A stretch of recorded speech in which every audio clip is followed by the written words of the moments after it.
गुरु भगवान के शुक्राने।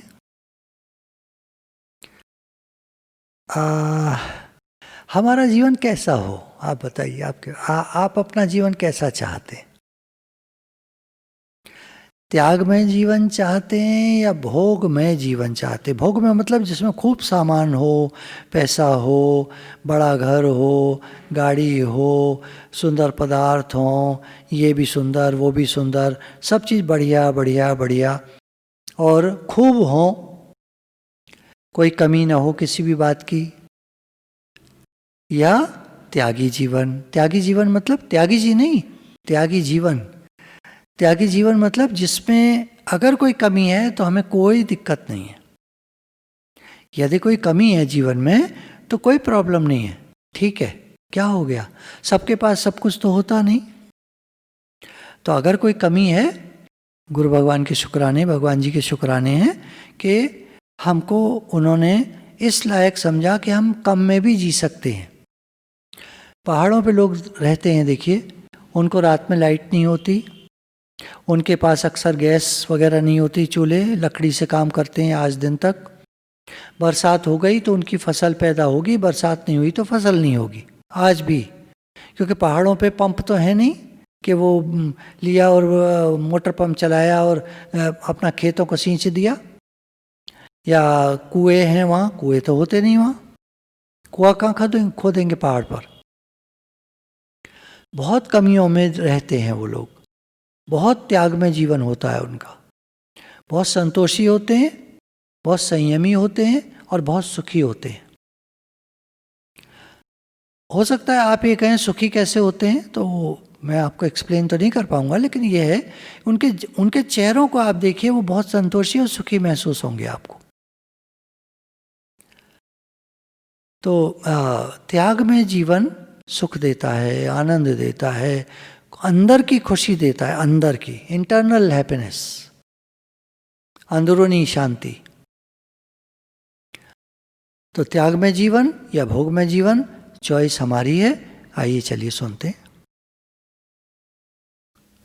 गुरु भगवान के शुक्राने हैं। आपकी उन्नति वास्तव में होगी त्याग से, और त्याग लगता है बुरा।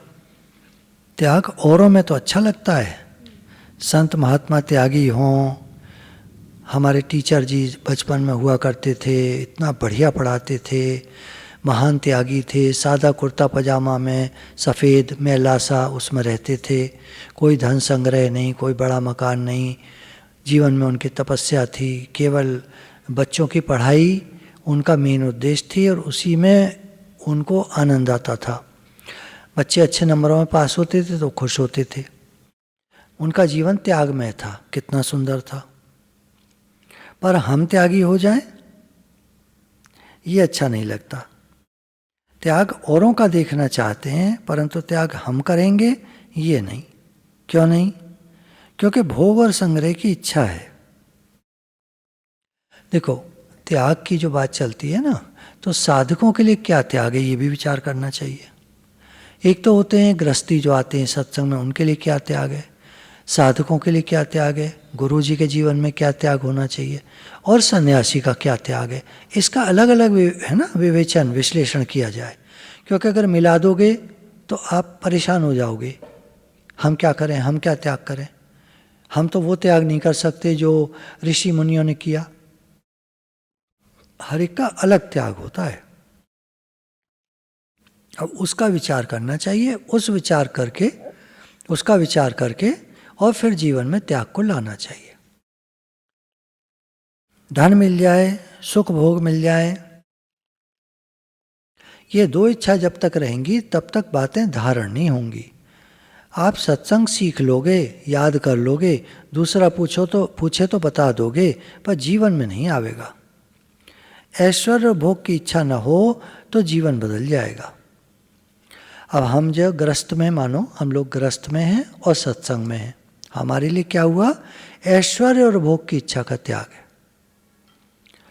हमारा मान सम्मान हो, बड़ा नाम हो जाए, हम जिस शहर के हैं, जिस शहर में सत्संग करते हैं, बहुत सारे लोग सत्संग में आए, बहुत सारे लोग हमको जाने, बल्कि पूरा शहर हमको जाने,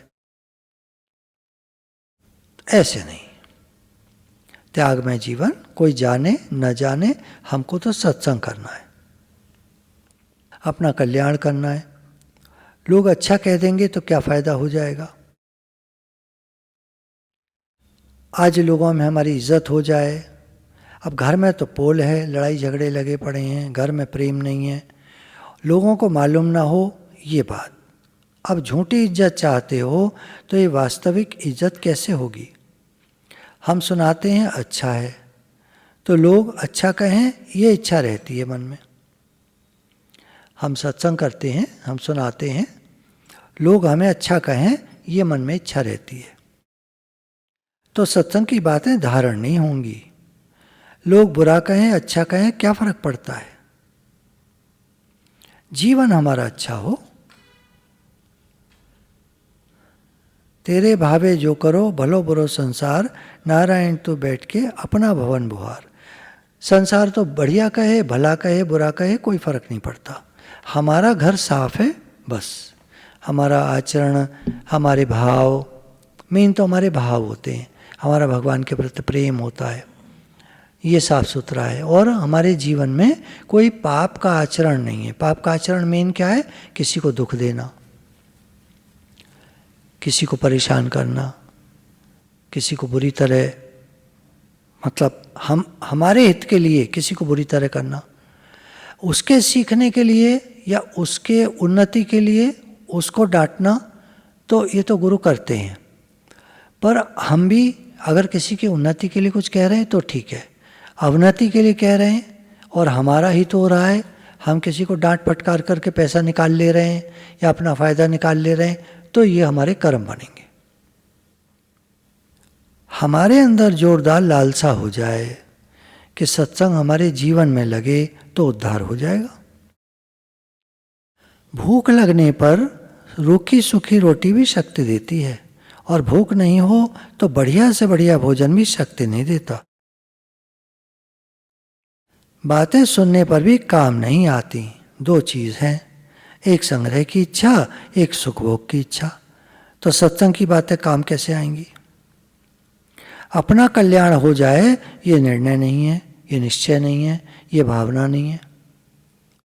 अच्छी बातें सुन ली, सीख ली, बोल दी, भावना में कुछ नहीं है। हमारा ध्यान भोगों की तरफ, पैसों की तरफ। निश्चयात्मिका बुद्धि हो, हमें तो अपना कल्याण करना है, जैसे तैसे जैसे भी हो। निश्चय पक्का नहीं किया है तो कल्याण कैसे होगा। तो निश्चयात्मिका बुद्धि चाहिए, मेरा कल्याण हो जाए, ऐसी इच्छा होनी चाहिए। मेरा कल्याण कैसे हो, मेरा कल्याण हो जाए, मेरा उद्धार हो जाए, ये इच्छा हो। जब तक भोगों में आसक्ति रहेगी तब तक मेरा कल्याण हो जाए ये इच्छा जोरदार नहीं होगी। मन में तो आएगी मेरा कल्याण हो जाए, पर जोरदार इच्छा नहीं होगी। और जोरदार भूख लगे बिना खाने में आनंद भी नहीं है और पचता भी नहीं है बढ़िया तरीके से। भोगों की आसक्ति से भोग मिल जाएंगे, धन की आसक्ति से धन मिल जाएगा, ऐसा संभव नहीं है। भोग मिलते हैं, धन मिलता है, उसमें विधान है, भाग्य है आदमी का, कर्म है, भगवान के विधान से मिलता है। इस वास्ते कभी इच्छा की होगी पदार्थ मिल गया, कभी इच्छा की पदार्थ नहीं मिला। तो पदार्थों का मिलना इच्छा के साथ संबंध नहीं रखता। इच्छा करें तो धन मिल जाएगा, पदार्थ मिल जाएंगे, नहीं इच्छा करेंगे तो नहीं मिलेंगे, ऐसा नहीं होता। ये तो सब भाग्य के अधीन है। हर चीज़ का समय होता है और भाग्य होता है। अब आप कहें भगवान की कृपा, चलो भगवान की कृपा, तो कुछ तो हेतु चाहिए ना, हमारे चाहने से नहीं मिलेगा। अब आप कह लो भाग्य से मिलेगा या भगवान की कृपा से मिलेगा, चलो ठीक है। ऐसे ही सुख मिल जाए, आराम मिल जाए, मेरा मान हो जाए, मेरी बड़ाई हो जाए, जब तक सुख और संग्रह की इच्छा बनी रहेगी तब तक परमात्मा की प्राप्ति दूर रही नरक मिल सकता है। क्योंकि कर्म हमारे खराब होंगे। अगर इच्छा मन में है तो कर्म खराब होने की संभावना है। हाय धन सुनी हुई बात काम में नहीं आती। बाजार में एक मालन साग लिए बैठी है, तो दूर से गाय देखती है और हरी हरी पत्ती देखकर उसके खाने के मन में आती है, पास आती है। गाय को देखते ही मालन लाठी उठा लेती है। लाठी उठाते ही गाय आंख बंद कर लेती है और साग में मुंह मारती है। ऐसे देखा है, करती हैं गाय, आंखें मीचलेंगी और साग में मुंह मारेंगी, तो लाठी तो पड़ेगी उसके। और गाय की इच्छा देखें तो साग में मुंह मारने की है, साग खाने की है, आंख बंद कर ली तो क्या। ऐसे ही सत्संग में बातें सुनी है हमने, परंतु जब लोभ का कारण आता है तो आंख मिच जाती है, यानी सत्संग की बात भूल जाते हैं। उस समय भूल करके और हाय माया में लग जाते हैं। अब आंख मिच जाने पर लाठी हट गई क्या? लाठी दिखेगी तो खा नहीं पाएगी, सत्संग की बातें याद आएंगी तो गलत काम कर नहीं पाएंगे, सत्संग की बातें भूल जाएंगे तो गलत काम कर पाएंगे। ऐसी बात होती है। धन आया बस सब भूल गए। कैसे ज्ञान धारण हो, कैसे सत्संग की बातें धारण हो। धन कितना भी आ जाए हम अन्याय नहीं करेंगे, पाप नहीं करेंगे, गलत काम नहीं करेंगे, धन की परवाह नहीं करेंगे, तब ठीक है। कोई दोष सामने आएगा उसको हम स्वीकार नहीं करेंगे, हम तो धनवान हैं कुछ भी करें, ऐसे नहीं होता है। ऐसा संकल्प करो कि हमारी दशा खराब ना हो। निश्चयात्मिका बुद्धि, धन आवे कुछ भी आवे सबकी सेवा हो। हम तो अपना उद्धार करें, हम भोग नहीं चाहते, संग्रह नहीं चाहते। ये चीज़ें आती हैं तो सबके हित के लिए आती हैं, हमारी अपनी कोई इच्छा नहीं है। हमारी इच्छा तो अपने उद्धार की है। अब लोग अपना नाम चाहते हैं। रामायण में एक मिसाल आती है, राम जी के वंश का नाम रघुवंश क्यों पड़ा? सबसे पहले राजा दिलीप हुए, उनके कोई संतान नहीं थी। मेरे संतान हो, मेरे संतान हो, इच्छा रखकर उन्होंने गौ की सेवा करना प्रारंभ किया। पुत्र की प्राप्ति के लिए महाराज दिलीप गाय की रक्षा करते हैं, छाया की तरह। गाय खड़ी है तो खड़े होते हैं, गाय चलती है तो चलते हैं, गाय खाती है तो खाते हैं, गाय जल पी लेती है तब जल पीते हैं। पुत्र हो जाए उनके मन में ये इच्छा है। अब उनके यहाँ तपस्या के बाद दिलीप के रघु हुए। रघु ने तपस्या की, रघु जो उनके पुत्र हुए उन्होंने बड़ी भारी तपस्या की। वंश को अगर देखें तो दिलीप के रघु हुए, रघु के अज हुए, अज के दशरथ हुए, दशरथ के राम जी हुए। ये पीढ़ी है। इस पीढ़ी का नाम दिलीप वंश नहीं आता, अज वंश नहीं आता, दशरथ वंश नहीं आता, राम वंश नहीं आता, रघुवंश आता है। क्यों? रघु ने तपस्या की थी। राजा रघु ने बहुत तपस्या की थी। तो जिनके जीवन में तप होता है, त्याग होता है, उनका नाम अपने आप होता है, नाम चाहने से नहीं होता। दिलीप वंश नहीं रखा गया, जबकि सबसे पहले राजा दिलीप थे, दिलीप वंश नहीं है। राम नाम निष्काम होए, बीत जात है बिरला, उड़ जाएगा हंस अकेला। बोला समय बीत रहा है, भगवान का नाम लो। कैसे? निष्काम भाव से लो, क्योंकि एक दिन संसार से चले जाना है। संसार की कामना करना महामूर्खता है। संसार का कुछ भी साथ नहीं जाएगा। निष्काम भाव से भजन करो। निष्काम भाव से अर्थात मेरा उद्धार हो, ये भाव रहे। अब भूख लगी है धन की, भोगों की, आराम की, मान की, आदर की, सत्कार की, जीने की। सुनते हैं परमार्थ की बातें, उद्धार कैसे हो? तो जब तक निष्कामी नहीं होंगे उद्धार कैसे होगा? मान, आदर, बड़ाई, सत्कार ये सब छूट जाएं। हमें तो अपना कल्याण करना है।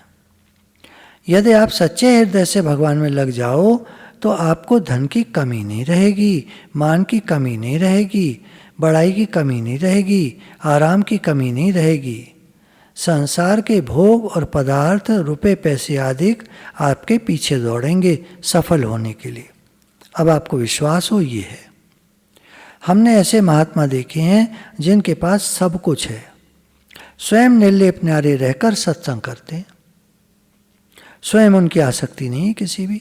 उनके बड़े बड़े आश्रम हो गए, बड़े बड़े भारी कमरे बन गए, लोग रहते हैं, सत्संग करते हैं, सबका कल्याण होता है, उनको अपने लिए कुछ नहीं चाहिए। यह है निष्कामता।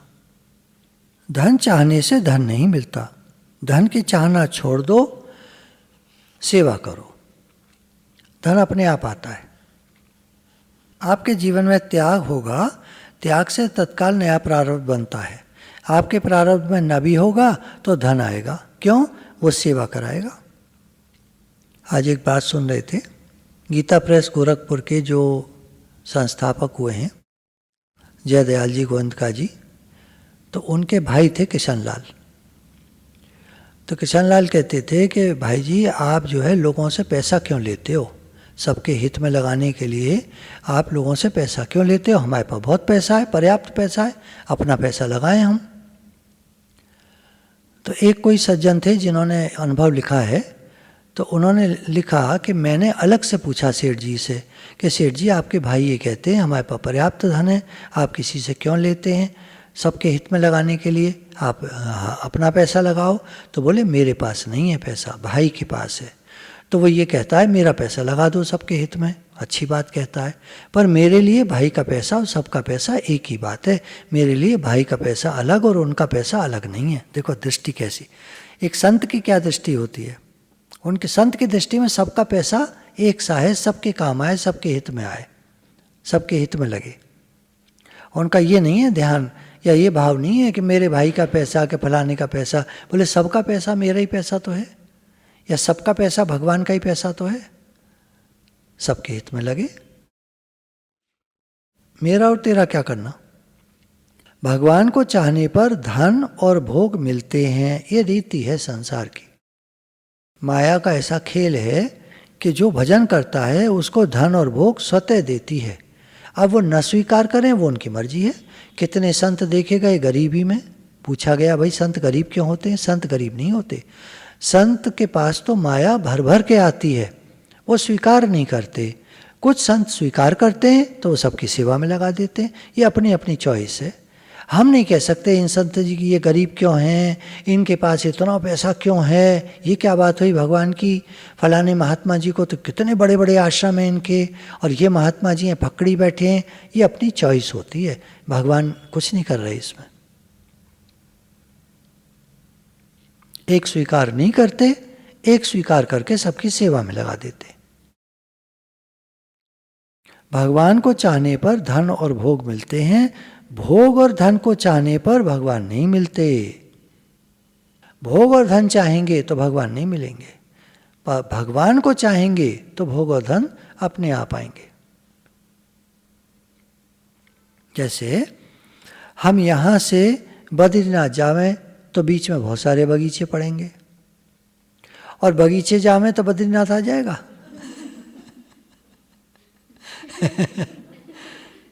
ऐसे है, भगवान को चाहोगे तो बहुत भोग बहुत मिल जाएंगे, पर भोग को चाहोगे तो भगवान नहीं मिलेंगे। इस वास्ते आपकी चाहना हो जाए कि हमें तो भगवान चाहिए,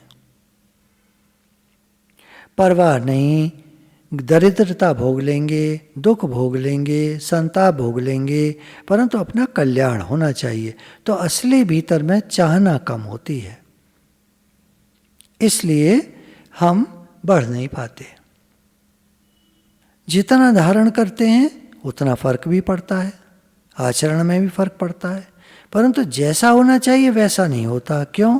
जैसे भूख थोड़ी हो तो थोड़ा खाया जाएगा, कम पचेगा, थोड़ा खाएंगे तभी ठीक रहेगा, ज़्यादा खा लेंगे तो पचेगा नहीं, पेट फूल जाएगा। इस वास्ते अपने कल्याण की भूख लगाओ, हमारा उद्धार कैसे हो। देखो भाई, अब तक आपने धन को भी भोगा, इकट्ठा किया, खर्च किया, बचा लिया, बैंक में जमा कर दिया, भोग भी भोगे, सामान भी बहुत इकट्ठा किया, घर सजा लिया, घर भर लिया। अब तो चेतो, अब उम्र हो चली, मानो आपकी उम्र बड़ी हो गई है, समय आ रहा है जाने का। अब तो उधर से ध्यान हटाओ, अब तो भगवान में मन लगाओ। सत्संग की बातें हैं, सत्संग सुनो, पढ़ो लिखो, कुछ अपना शरीर का ध्यान, व्यायाम वगैरह करो। उचित व्यायाम करते हैं, उचित भूख लगती है, जीवन भी ठीक होता है। भगवत गीता का जो उपाय है ये निष्फल नहीं जाता। राम जी के जैसे धनुष से निकला हुआ बाण निष्फल नहीं जाता था, ऐसे कहते हैं राम बाण चीज है, अर्थात निष्फल नहीं जाएगी। तो श्रीमद् भगवत गीता में जो भगवान ने बातें कही हैं वो राम बाण हैं, निष्फल नहीं जाएंगी। सत्संग में आप जितना भी आते हो ये आपकी कृपा है और आपको लाभ भी होगा। यदि लाभ नहीं हुआ होता तो आप नहीं आते। मनुष्य जाति बड़ी चतुर है, लाभ नहीं होगा तो वहाँ नहीं जाएगा। तो सत्संग में आप आते हो अर्थात आपको लाभ अवश्य होता है, लेकिन जैसा होना चाहिए वैसा नहीं होता। तो फिर वही बात आ गई, खाना हजम नहीं हो रहा तो जैसी भूख लगनी चाहिए वैसी नहीं लगी। तो अभी हमें कल्याण की इच्छा हुई नहीं है पूरी, बस थोड़ा सा खुशी आ गई, थोड़ा सा शांति मिल गई, इसी में हम तृप्त हो लेते हैं। एक बात याद आ गई, एक बार एक माता जी के यहाँ बेटे का विवाह था। उस विवाह में बहुत सारे लोग आए, एक सज्जन भी आए। उन सज्जन ने वो हलवाई खाने में चले गए, वहाँ घी के कनस्तर रखे हुए थे। एक कनस्तर पर उन्होंने कपड़ा ढका और चुपचाप उठाकर जैसे कोई सामान ले जा रहे हों बाहर चले गए और अपनी अपनी जो भी उनका यातायात का साधन था उसमें छुपा के रखाए। किसी ने देख लिया, माता जी को बता दिया। माता जी ने बड़े प्रेम से उन्हें बुलाया और कहा बिना भोजन किए आप नहीं जाएंगे। बड़े प्रेम से भोजन कराया। हालांकि अंदर तो अश्रद्धा पैदा हो गई थी कि कैसा आदमी है, पर माई ने सत्संग की बातें सुनी थी। जब भोजन बड़े प्रेम से कराया उस आदमी को बड़ा पश्चाताप हुआ, वापस गया, कनस्तर को उठा के चुपचाप ला के वापस रख गया। तो यदि आप कहते हो सत्संग की बातों से फर्क नहीं पड़ता, ऐसा नहीं है, आप उनको धारण नहीं करते हो। धारण क्यों नहीं करते हैं? क्योंकि संग्रह और भोग और धन की इच्छा हमारे मन में भरी हुई है। इसको हटाना होगा, निष्कामी बनना होगा। धन, संग्रह, भोग ये सब सबकी सेवा के लिए हैं, मेरे लिए नहीं है। मुझे जो भी मिला है, बिस्तर मिला है, चलो सो जाओ। किस लिए सोते हैं? कल उठकर फिर सेवा करेंगे। धन मिला है, चलो ठीक है, सबकी सेवा के लिए मिला है।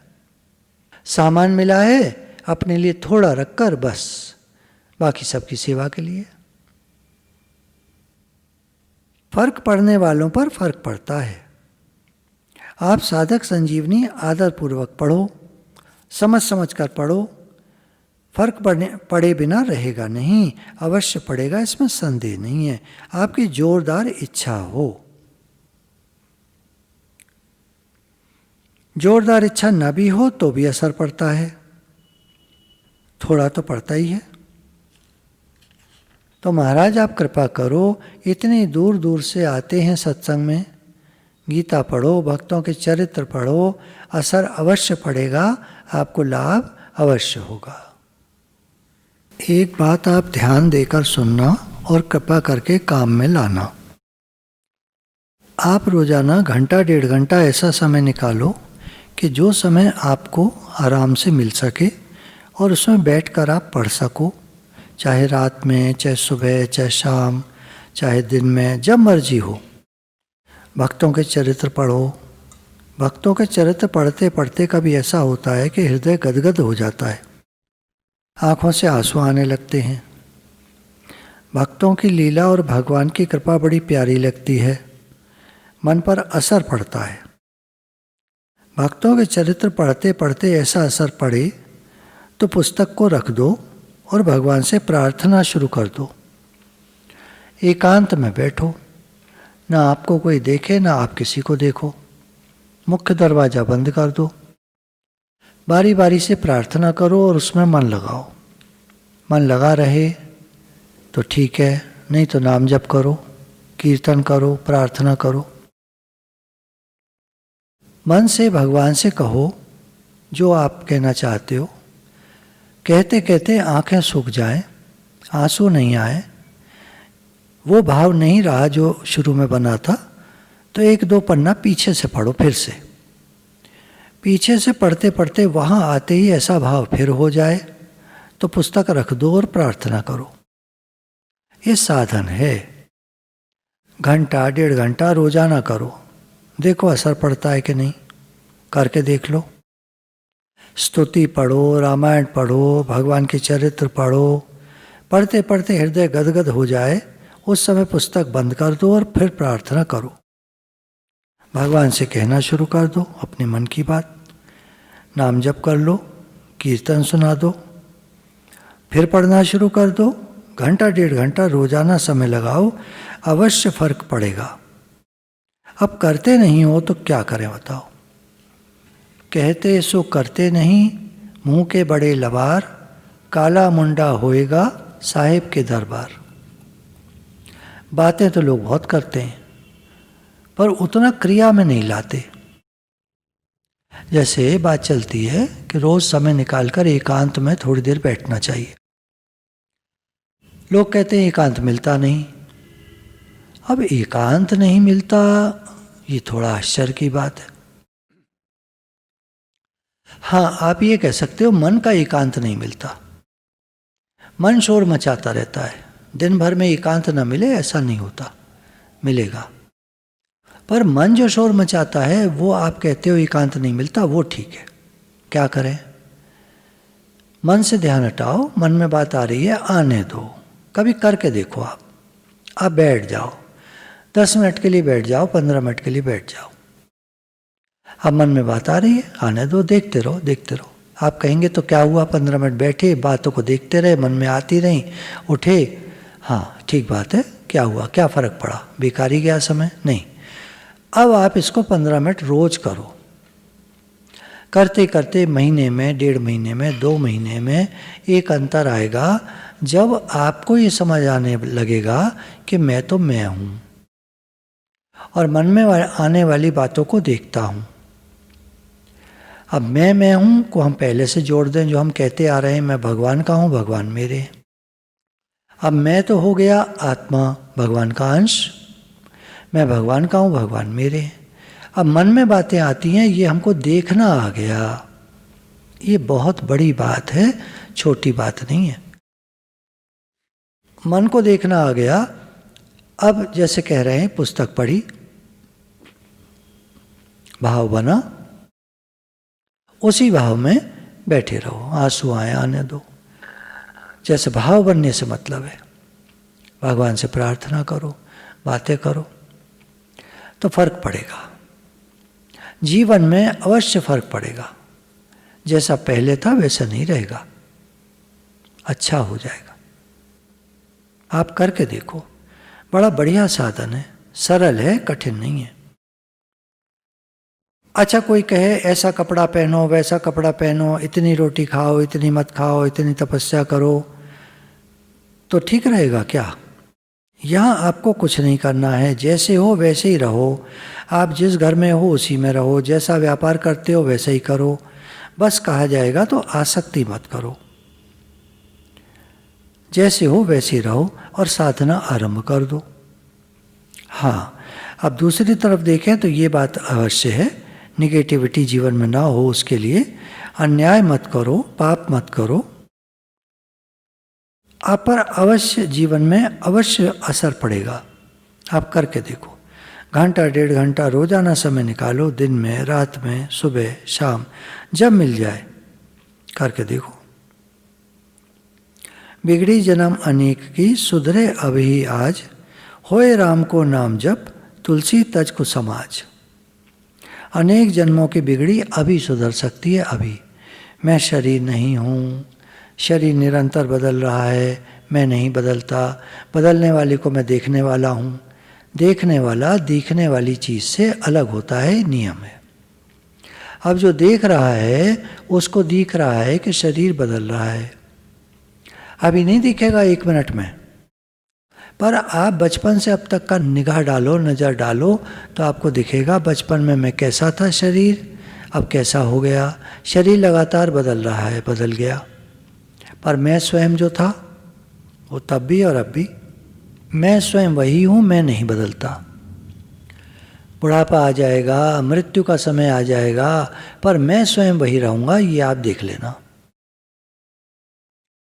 ये जितनों ने करके देखा है उन्होंने अंत में निश्चय बताया कि बचपन से लेकर आज दिन तक मैं जरा नहीं बदला, शरीर कितना बदल गया, और आज इतने बुढ़ापे में शरीर से कोई कार्य नहीं हो रहा। बचपन में भाग भाग के हम पेड़ पे चढ़ जाया करते थे, अब बुढ़ापे में अब हमसे कुछ नहीं हो रहा, यहाँ तक कि उठकर टॉयलेट भी नहीं जा पा रहे हैं।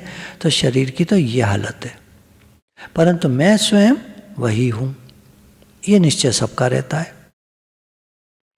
तो हम तो आत्मा हैं, हम भगवान के हैं, भगवान हमारे हैं, ये बात। शरीर बदलता है, ये संसार का है। जब तक ये सालिम था, सही था, गुरु कहते हैं इसको सेवा में लगा के रखो।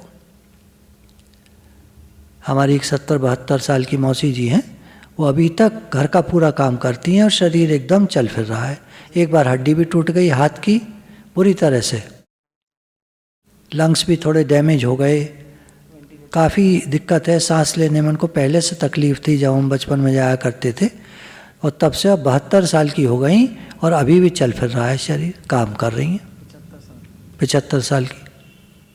तो शरीर स्वस्थ रहे, बीमार रहे, कह नहीं सकते क्या हो अंत समय में, पर हम स्वयं बचपन से अब तक वही हैं, वही रहेंगे, और अगले जन्म में, उससे अगले जन्म में हम स्वयं वही रहते हैं।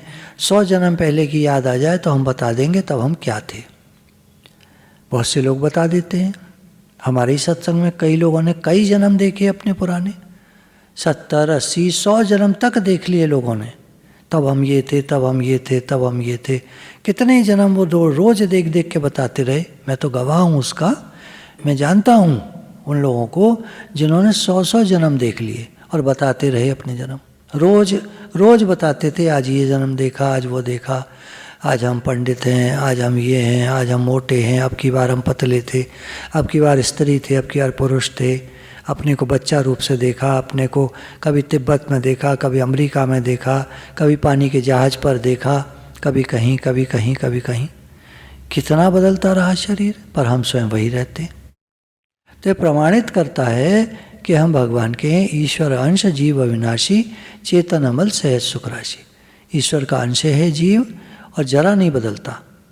यदि हमको एक अटकल आ जाए कि हम मन से न मिला करें, ये अटकल अगर आ गई हमको, तो चेतन अमल सहज सुख राशि। हम चेतन हैं, भगवान के अंश हैं, भगवान के हैं, और अमल हैं, हम में कोई मल नहीं। मल दोष क्या है? राग द्वेष, सुख दुख, ईर्ष्या, वैमनस्य, क्रोध, कामनाएं, इच्छाएं, वासनाएं, अतृप्ति, अज्ञान, असंतोष, ये सब मल है। हम अमल हैं, हम में ये सब है ही नहीं, ये सब मन में रहते हैं। हम मन से मिल जाते हैं और उनके साथ उतार चढ़ाव हमारा चलता रहता है। गोते खाते रहते हैं। भव सागर है, भव सागर में आदमी गोते खाता रहता है, ऊपर नीचे, सुखी दुखी, सुखी दुखी, सुखी दुखी। कभी हंसेगा, कभी रोएगा, मतलब सुखी दुखी, सुख दुख लगा रहता है। तो ये सब ना हो, सम अवस्था रहे, उसके लिए है कि हम अपने स्वरूप में रहें। मैं तो आत्मा हूँ, भगवान का हूँ, भगवान मेरे हैं, इस निश्चय में रहें। मान लो बात गुरु की। संसार को जानना होता है, गुरु की बात को मानना होता है। मैं भगवान का हूँ, भगवान मेरे हैं, ये मानना है। इसमें जानना नहीं हो पाएगा। कैसे जानोगे आप मैं भगवान का हूँ, भगवान मेरे? पुराना कुछ दिखेगा ही नहीं आपको। जिस दिन भगवान से आए थे वो समय नहीं दिखेगा। शरीर बड़ा हो गया, शरीर में आँखें हैं, आँखों से आदमी बाहर देखता है तब उसको दिखता है। वो सीन जब हम भगवान से पहली बार चले थे वो नहीं दिखाई देगा। अब कैसे जानोगे? तो मानना पड़ेगा गुरु की बात को। गुरु कह रहे हैं, शास्त्रों में लिखा है, तुम भगवान के हो, भगवान तुम्हारे। पक्की बात, निश्चय कर लो। अब अमल हो आप, कोई मल नहीं है आप में। मन से मत मिलो, ये मन में नहीं हूँ, शरीर में नहीं हूँ, अज्ञान में नहीं हूँ, राग आदि मन के दोष हैं, मैं मन कभी भी हूँ नहीं। अनेक जन्मों में बिगड़ी, आज बिगड़ते बिगड़ते इस जन्म में आए हैं, वो आज अभी सुधर जाए। मैं भगवान का हूँ ऐसा मान लें। आप स्त्री पुरुष हो, घर वालों के हो, कुटुंबी हो, ऐसा न मानकर मैं भगवान का हूँ ऐसा मान लो। जैसे आपकी कन्या विवाह होने पर अपने आप को अब इस घर का नहीं मानती, जहाँ विवाह हुआ है वहाँ की मान लेती है। मानती तो है, मानना ही तो होता है। जब डाइवोर्स हो जाता है तो वापस अपने घर लौट आती है, और जब शादी होके गई थी तब इस घर को छोड़ गई थी, उसको अपना मान लिया था। कौन सा घर उसका है? मान्यता ही तो है। सारा कुछ मानने का ही तो चक्कर है, मानने का ही तो खेल है। इस घर को मान लिया तो ये घर मेरा, उस घर को मान लिया तो वो घर मेरा, वो छूट गया तो फिर ये घर मेरा।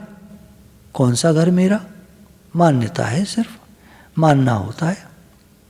जो आप मान लोगे वैसा अनुभव होने लगेगा, वैसा अनुभव में आने लगेगा। तो मान लो कि मैं भगवान का हूँ, वैसे ही होने लगेगा, वैसे अनुभव में आने लगेगा। तो आप मान लो कि मैं भगवान का हूँ। कन्या विवाह होने पर वहाँ की मान लेती है, हम मान लें कि हम भगवान के हैं। आप संसार का होकर राम जी का नाम लेते हो, ये नकली काम कैसे होगा? अगर थोड़ा भी असली भाव है तो फायदा अवश्य होगा, इसमें संदेह नहीं। परंतु हाय रुपया हाय रुपया हाय रुपया करते रुपया मिलेगा नहीं, और हाय राम जी करते राम जी मिल जाएंगे। अब बताओ कौन किस में फायदा है? हाय राम जी करो तो राम जी मिल जाएंगे, हाय रुपया करो तो नहीं मिलेगा। भाग्य में होगा तो मिलेगा, भगवान चाहेंगे वैसा होगा। धन में जितनी लगन है उतनी राम जी में लगन हो जाए तो भगवान मिल जाए। पर धन की लगन में झूठ, कपट, बेईमानी, ठगी, चोरी, धोखेबाजी सब कर लेते हैं। धन के लिए भाई भाई में झगड़ा हो जाता है, आपस में लड़ाई हो जाती है। धन में कितनी आसक्ति है। अब बताओ राम जी बीच में क्यों कूदें? तुम तो धन धन धन कर रहे हो, और बाद में हो जाएगा निधन, तब क्या करोगे? भगवान धन की तरह निष्ठुर नहीं है। धन के लिए आप इतना झूठ, कपट, बेईमानी करते हो, और वो धन जब जाता है तो आपको पूछता तक नहीं कि मैं जाऊं कि न जाऊं, वो झट चला जाता है, वो आपका नहीं है। इतना ठाकुर जी को याद कर लेते तो ठाकुर जी कहीं नहीं जाते, कभी नहीं जाते। अगर आप उनसे रूठते भी, कोई कारण परिस्थिति भी बनता, तो ठाकुर जी आपके पीछे पीछे चलते। ठाकुर जी धन की तरह नहीं है, धन तो जड़ है, ठाकुर जी चेतन है, वो हमारे हैं। भगवान का होकर भगवान को भजो। हे नाथ मैं आपका हूँ, हे प्रभु हे नाथ मैं आपका हूँ, आप मेरे हैं। सच्चे हृदय से प्रार्थना भक्त सच्चा गाए है, तो भक्त वत्सल के कान में झट ही पहुँच जाए है। सच्चे हृदय से अगर प्रार्थना हम करें तो भक्त वत्सल भगवान के कान में झट वो प्रार्थना पहुँच जाएगी। लोग कपट बेईमानी में लगे रहते हैं, जो साथ जाएगी नहीं, कर्म बन जाएंगे, नरकों में जाएंगे। भगवान को भजें तो मुक्त हो जाए, भगवान मिल जाए, बड़ा काम हो जाए, और भगवान मिल जाए तो दुनिया में भी सब मिल जाए। जिनका परमार्थ सुधर जाता है उनका व्यवहार अपने आप सुधर जाता है। यदि आप मानो, एक बात है, घुमा फिरा के समझने के प्रयास करो। आप धन को चाहते हो, ठीक है, आपने भगवान को भजा, और भगवान को भजा, सच्चे मन से भगवान में लग गए, और भगवान का कार्य करने में लग गए। अब आपको मंदिर बनवाना है। ऐसे एक भक्त थे, तो उनके भाव आया मंदिर बनवाना है, तो रुपया चला आया, भर भर के चला आया। और इतना परेशान हो गए रुपये को लेकर कि कैसे करूं, क्या करूं, तो उन्होंने वो इरादा ही छोड़ दिया मंदिर बनाने का। तो ये बात प्रमाणित करती है कि यदि आपको कोई सेवा कार्य करना है संसार में, तो धन तो सर्वेंट है, चला आएगा। पर आप धन धन करोगे तो आए ना आए कोई पता नहीं, और राम राम करोगे तो संसार ऐसे कहा है कि माया पीछे पीछे आती है। पर आप चाहो मत, चाहना मत, क्योंकि चाहोगे तो छल कपट हो जाएगा। कपट भगवान को पसंद नहीं है। अच्छा, मन में धन को रखकर मेरी पूजा कर रहा है, नहीं मिल पाएगा, पता नहीं क्या हो। तो सही बात यह है कि भगवान मिल सकते हैं, हम भगवान को भजें। धन मिले न मिले क्या पता, धन को क्या भजें। सज्जनों, बहुत विचित्र बात है, आपका इतने दिन जीवन गया सो गया, अब भी बदल सकते हो। भगवान मेरे हैं, मैं भगवान का हूँ, अब तो हम भजन करेंगे, ऐसा भाव जगा लो तो आपका जीवन आज और अभी ठीक हो सकता है, परिवर्तन आ जाएगा। ऐसी विलक्षण बात है। क्या मरने से भी खराब है त्याग? मर तो जाओगे ही, पर मरने से कल्याण नहीं होगा, त्याग से कल्याण होगा। इसलिए मरने से बेहतर है त्याग कर दो। इससे पहले कि मर जाओ, अभी आज मन में पड़ी वासनाओं कामनाओं का त्याग कर दो। सच्चे दिल से कहो मैं भगवान का हूँ, भगवान मेरे, निहाल हो जाओगे। भगवान के नाम में सच्चे हृदय से लगते हैं तो लाभ अवश्य होता है। ये निश्चित बात है, संसार में तो सफलता और विफलता दोनों होती हैं। परमात्मा में विफलता होती ही नहीं, सफलता ही होती है, क्योंकि संसार तो नाशवान है और नहीं है। लेकिन परमात्मा में नहीं है नहीं, ऐसा कुछ नहीं है, वो तो है ही है। तो परमात्मा में लगने से लाभ होगा ही, इसमें नुकसान होता ही नहीं, फायदा ही फायदा है। कोरे फायदे की सुन लें, बढ़िया लोग तो छोड़ेंगे व्यापार को। बताओ, अगर किसी को बता दो कि इस चीज़ में फ़ायदा है और व्यापारी हो तो क्या छोड़ देगा? झट पकड़ लेगा, झट करेगा उस काम को। उसे धन का लोभ है। सोचते हैं भजन तो पीछे कर लेंगे। अरे ऐसा सोचो कि धन पीछे कमा लेंगे, पहले भजन कर ले। अब पहले धन कमाना है, फिर कहते हैं भगवान में मन नहीं लगता, अब भगवान क्या करें? ये धन धन करते हो ना, ये आपके पीछे आएगा नहीं। अभी तो धन आगे और आप भागते हो पीछे। एकदम सच्ची बात है। आपको जचे न जचे किसी के हाथ की बात नहीं है। जब हम भगवान में लग जाते हैं तो ये धन पीछे पीछे आता है। आप धन धन करते हो, आप आगे भागते हो, इसको पकड़ने के लिए ये और आगे भागता है। ऐसे है। घर में बैठे बैठे ही भाव बदल दो कि अब झूठ कपट बेईमानी नहीं करेंगे, धोखेबाजी नहीं करेंगे, विश्वासघात नहीं करेंगे, पाप नहीं करेंगे। आप भूखे नहीं मरोगे, ये पक्की बात है। पाप न करने से आप भूखे नहीं मरोगे। एक कहावत भी है, हर एक कोई खा के मरता है, भूखा कोई नहीं मरता। अन्न खाकर नहीं मरोगे क्या? चलो, आप कहते हो अन्न खाए बिना मर जाएंगे, तो आप अन्न खा के नहीं मरोगे। मरना तो है ही, किसी तरह से मरो। अन्न खा के मरो या भूखे मर जाओ, मरना तो है ही। तो फिर भगवान में लगो। आप कहते हो भूखा रहना पड़ेगा शायद, ऐसा नहीं है। हमारा अनुभव है भगवान में लग करके कोई भूखा नहीं रहता। भगवान सबको खिलाकर, ऐसे एक बचपन में आपने कहावत सुनी हो कि भगवान सबको खिला करके सोते हैं। भगवान तो कभी सोते ही नहीं, पर एक कहावत है। भगवान के राज्य में कभी कोई भूखा नहीं सोता। भगवान के फरिश्ते घूमते रहते हैं, किसी न किसी रूप में जाकर वो भूखे को अन्न दे आते हैं। कुछ न कुछ भोजन, कुछ न कुछ खाने की सामग्री दे देते हैं। मैंने एक सज्जन से कहा कि तुम इतना धन कमाते हो, क्या करोगे? रोटी खाओगे, कपड़ा पहनोगे, मकान में रहोगे, यही तो करोगे। ये तो हम भी करते हैं। इतना धन कमाकर क्या करोगे आप? तो सज्जन व्यक्ति ने उत्तर दिया कि इसका उत्तर हमारे पास नहीं है, लोग पैसे के पीछे जो भागते हैं, आप उनसे पूछो कि इतना क्यों भाग रहे हो, क्या करोगे, तो उसका उत्तर उनके पास नहीं होता। कुछ के पास होता है, बड़ी बड़ी बातें बता देंगे, हम ये करेंगे, हम ये करेंगे, हम ये करेंगे। फिर आप पूछो इसके बाद क्या करोगे, बोले उसके बाद ये करेंगे, ये करेंगे, ये उसके बाद क्या करोगे। अरे कोई तरीका है तुम्हारे पूछने का, ये भी कोई पूछने की बात है। ऐसे अर्थात उनके पास उत्तर नहीं है।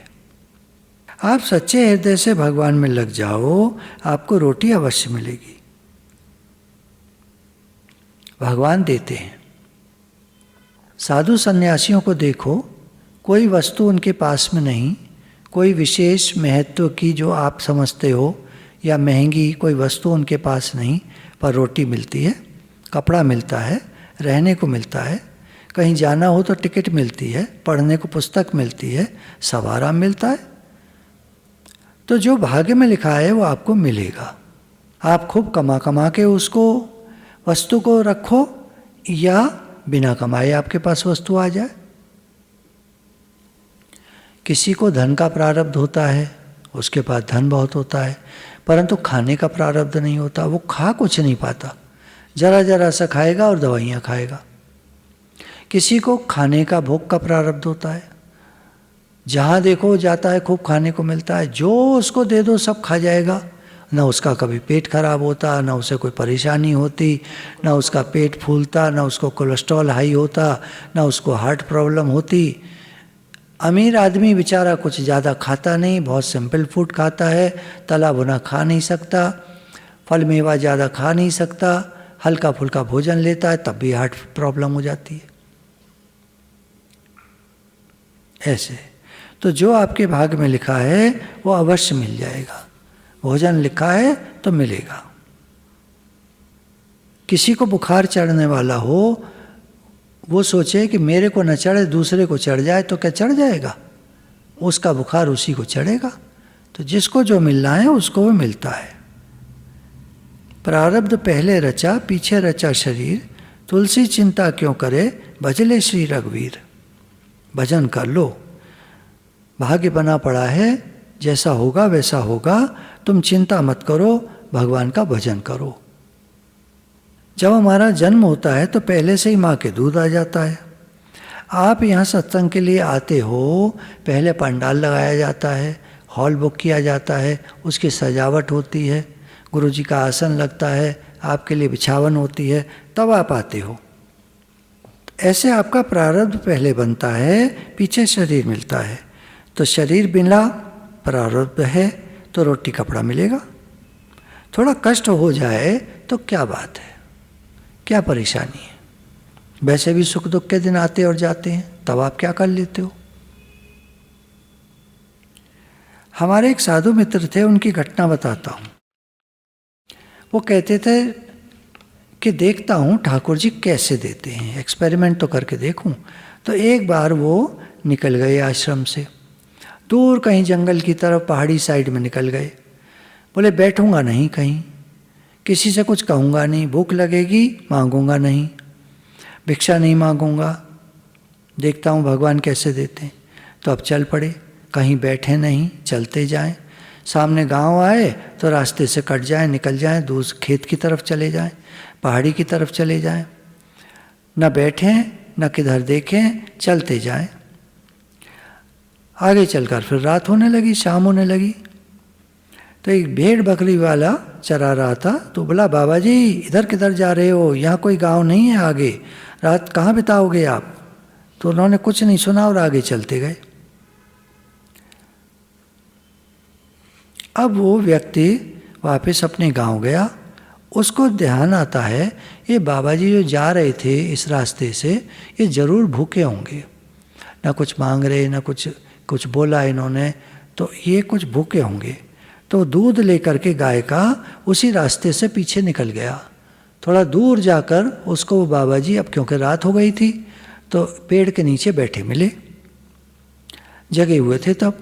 तो इसने पूछा बाबा जी दूध पियोगे, तो बोले नहीं।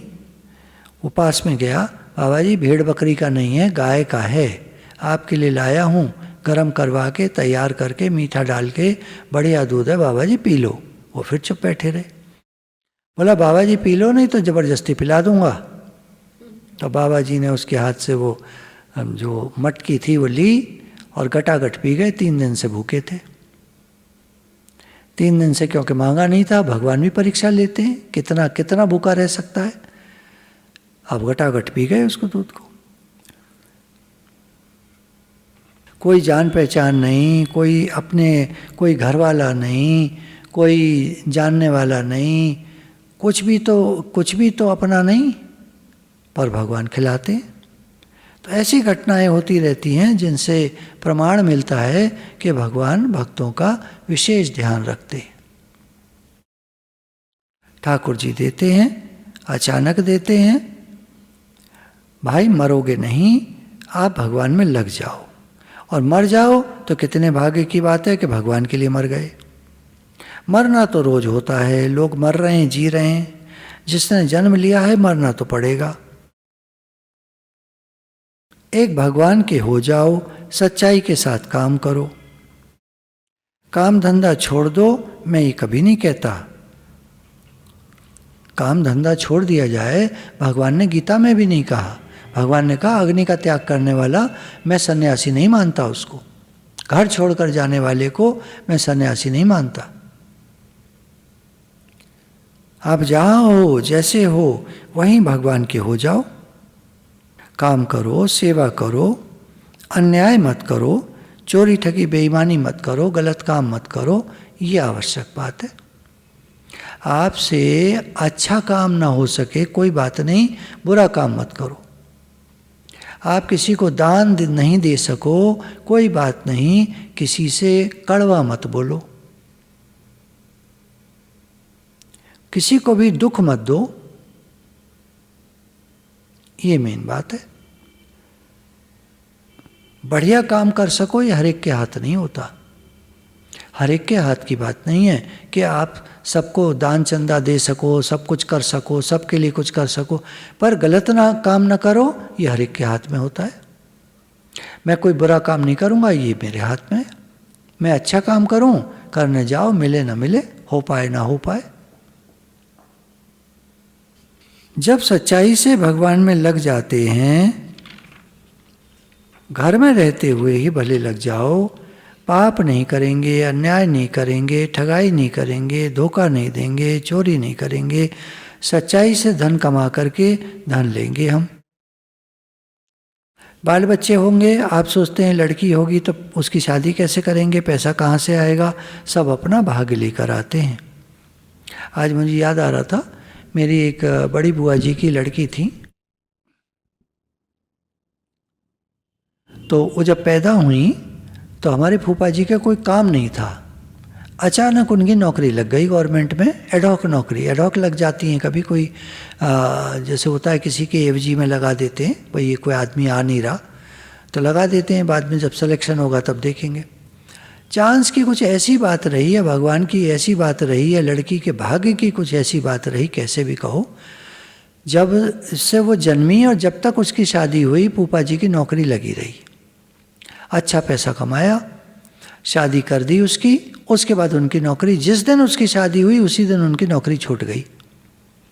लेटर आ गया, अब इसकी हम सिलेक्शंस होंगे तो आपकी नौकरी यहाँ पर पूरी की जाती है, अब आप सिलेक्शन में अप्लाई करना चाहें तो कर सकते हैं। लेकिन तब उनको आवश्यकता नहीं रही थी, उन्होंने अप्लाई नहीं किया। किया होगा तो नहीं हुआ होगा, जैसा भी था। नौकरी लगी, पूरे टाइम नौकरी लगी रही और फिर छूट गई। देखो, सब अपना भाग्य लेकर आते। अब वो सोचते मेरी लड़की क्यों हो गई। सब बच्चे अपना भाग्य लेकर आते। हमारे एक तरफ तो संसार है और एक तरफ भगवान है। संसार की तरफ जाएंगे तो दुख, संताप, पाप ये सब होगा, अन्याय बढ़ेगा। भगवान की तरफ चलेंगे तो दुख, संताप, विक्षेप, व्याकुलता, घबराहट सब मिटेगी, शांति, आनंद आएगा, मिलेगा।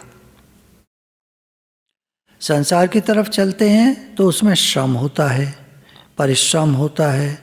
भगवान की तरफ चलते हैं तो उसमें गति होती है, राइज करते हैं। श्रम और परिश्रम ऐसा है जैसे कोलू का बैल, work done equal to 0। Displacement of mass तो बराबर है, पर वर्क डन जीरो है। और जब हम भगवान की तरफ चलते हैं तो हमारा वर्क डन हो या ना हो, कैसे भी कहो, राइज करते जाते हैं हम, गति होती है, क्योंकि हम परमात्मा के पास पहुंचते हैं। संसार दूर होता जाता है, दूर होता मतलब मन से निकलता जाता है, सेवा होती है बस। अपनापन किसी से नहीं होता, क्योंकि कब किसी का साथ छूट जाए क्या पता। अपनापन करके करोगे क्या, सिवाय दुख के क्या मिलेगा। साथ छोड़ दे कब कौन किसी का, क्या पता, क्या भरोसा है जिंदगी का। तो अब संसार से मन हटता है केवल। आप तो जैसे हो वैसे ही रहते हो, संसार जहाँ है वहीं रहता है, पर मन हटता जाता है और मन परमात्मा में लगता जाता है। परमात्मा तो सब में परिपूर्ण है, वासुदेव सर्वम।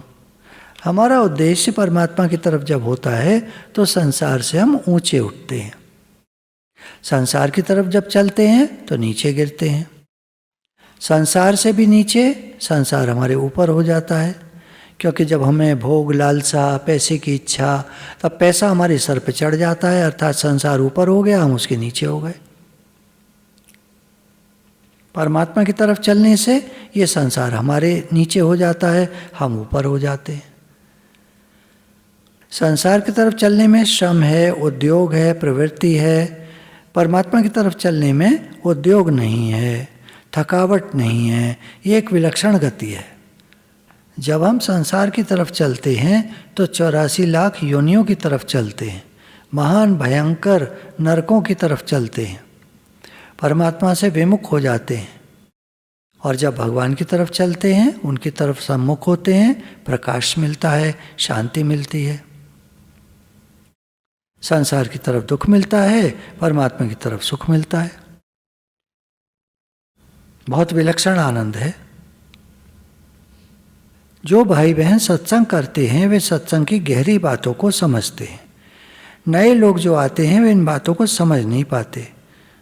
वो कहते हैं या सब छुड़ाते हैं, या वैराग्य दिलाते हैं, या अपने लोगों से मिलने को मना करते हैं। ऐसा बिल्कुल नहीं है। खूब मिलो अपनों से, अपनापन त्याग करके मिलो। अपनापन आपको दुख देगा और अपनों की सेवा आपको सुख देगी, उनको सुख देगी। सेवा करो सबकी। ज्यों ज्यों सत्संग होगा, भजन ज़्यादा होगा, संयम करेगा, साधन में तत्परता से लगेगा, त्यों त्यों परमात्मा की तरफ गति प्रतिक्षण बढ़ती रहेगी। कभी कभी गफलत होती है, प्रमाद होता है, ठहर जाते हैं, कुसंग हो जाता है, पतन की तरफ जाते हैं, परंतु जो सावधान रहता है वो फिर संभल जाता है। स्वाभाविक ही, उसको परिश्रम नहीं करना पड़ता, वो स्वाभाविक ही संभल कर फिर परमात्मा की तरफ चल पड़ता है। कुछ न कुछ एक्सपीरियंस मिलता है, अनुभव मिलता है। तो अनुभव लेने से डरना नहीं चाहिए। अगर कभी बाधाएं, कोई परिस्थिति आती हैं, लगता है गिरावट हो गई, फिर उठो और फिर चलो। संसार में विषय हमारे चारों तरफ हैं, उनमें आचरण भी करना पड़ता है, तो राग द्वेष रहित होकर करो। राग पूर्वक प्रवृत्ति और द्वेष पूर्वक निवृत्ति ये फंसाने वाली हैं। राग पूर्वक प्रवृत्ति, कहीं भी राग करके और फिर काम को करना, फंसना है। द्वेष करके किसी काम से निकलना, फिर फंसना है, क्योंकि मन में वो चीज़ पड़ी रहती है। हमारे गुरुजी एक बात बहुत कहा करते थे, जोर न छूटे युक्त छूटे संसार। संसार को छोड़ना हो तो तुम दम लगाकर द्वेष करके छोड़ना चाहोगे तो नहीं छूट पाएगा। युक्ति लगा करके, गुरु से युक्तियाँ मिलती हैं कैसे छूटें, युक्ति लगाकर। जैसे सेवा एक युक्ति है। हमारा संसार की तरफ शौक है तो कैसे करें, बोला सेवा का रूप दे दो उसको, सेवा का नाम दे दो। हम तो सेवा करते, भगवान की सेवा करते हैं। संसार भगवान का है, हम भगवान की सेवा करते हैं। अब नाम बदल गया, काम वही है, और अंदर में भाव भी बदलता जाएगा। बार बार भाव देंगे, हम तो सेवा कर रहे हैं, हम तो सेवा कर रहे हैं। दिन में कई बार भाव दो, मैं तो भगवान का हूँ, भगवान मेरे हैं, हे नाथ मैं आपको भूलूँ नहीं। हम तो सेवा करते हैं संसार की। शरीर संसार से मिला है, संसार की सेवा करते हैं। मैं भगवान का हूँ, मेरा मन भगवान में लगे, या मैं भगवान में लगूं, या मैं भगवान का हूँ भगवान मेरे हैं। कुछ भी बात पकड़ लो, उसको कहते रहो, जब जब याद आ जाए कहते रहो, हे नाथ मैं आपका हूँ, आप मेरे हैं, हे नाथ मैं आपको भूलो नहीं। तो प्रवृत्ति में निवृत्ति हो जाएगी। प्रवृत्ति संसार का काम करते हुए, सेवा करते हुए मन में अंदर निवृत्ति हो जाएगी। ये संसार मेरा नहीं है, ये शरीर मेरा नहीं है, ये छूटने वाले हैं, लगातार बदल रहे हैं। शरीर और संसार की जाति एक है, मेरी और परमात्मा की जाति एक ही है। ईश्वर अंश जीव अविनाशी। ममेवांश जीव लोके जीव भूता सनातन, भगवान ने गीता में कहा है ये जीव मेरा ही अंश होने से मेरे से एक है। जैसा मैं हूँ वैसा ये है, बस मेरा अंश है, इसलिए हम आंशिक रूप से हमारे अंदर शक्तियाँ हैं। भगवान परम शक्ति हैं, परम हैं, सब कुछ सबसे बड़े हैं, और हम उनके सामने जैसे कुछ भी नहीं, ऐसा भाव रखते हैं, क्योंकि हम उनके अंश हैं। तो अंश जब अंशी से मिल जाता है तो उनसे मिलकर एक हो जाता है, अपनी हस्ती गुम हो जाती है, अहंकार समाप्त हो जाता है, और अंश ही रह जाते हैं, भगवान ही रह जाते हैं। मैं नहीं हूँ, हैं ही भगवान, ऐसा भाव रखते हैं तो भगवान से मिलकर एक हो जाते हैं।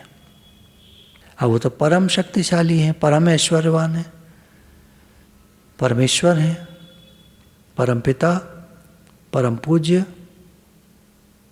यदि हमारा मन संसार की तरफ होता है तो समस्या ये होती है कि अनुकूल जब होता है संसार तो हमारा उसमें राग हो जाता है, और जहाँ प्रतिकूलता समझते हैं वहाँ द्वेष हो जाता है। राग और द्वेष ही परमात्मा की तरफ चलने में बाधक हैं, बाधा पड़ जाती है, पारमार्थिक पूंजी का ये नाश करते हैं। सावधान रहें, सावधानी रखनी है कि राग और द्वेष न करें। है ही भगवान का भाव दे दें, है ही भगवान, है ही भगवान, है ही भगवान, अंदर अंदर यही भाव दे दें, हे नाथ मैं तो आपका हूँ, आप मेरे हैं। प्रभु मेरा मन कहाँ जाता है, जाता है जाने दो, मैं तो आपका हूँ। मन से निश्चय नहीं करना है, स्वयं से निश्चय करना है कि मैं भगवान का हूँ, भगवान मेरे। ये निश्चय स्वयं का काम करता है, मन का निश्चय तो बदलता रहता है। बच्चों को आपने देखा होगा, खेल खेल में बोलते रहते हैं हम तो डॉक्टर बनेंगे, दूसरा कहता है इंजीनियर बनेंगे, कोई कुछ कहता है, कोई कुछ कहता है, कुछ कहता है। बड़े होते होते उनकी भाषा बदलती जाती है, सोच बदलती जाती है, और बड़े होकर और फिर क्या बनते हैं वो बिल्कुल ही अलग होता है। कोई कोई बच्चा ही ऐसा हो पाता है जो कहता है बचपन से वही बन पाता है। तो वहाँ वो अपनी हस्ती को गुम करके परमात्मा के साथ एक होकर के बोल रहा है, और जो मन से मिलकर बोलते रहते हैं वो तो लगातार परिवर्तनशील है। गुरु भगवान के शुक्राने।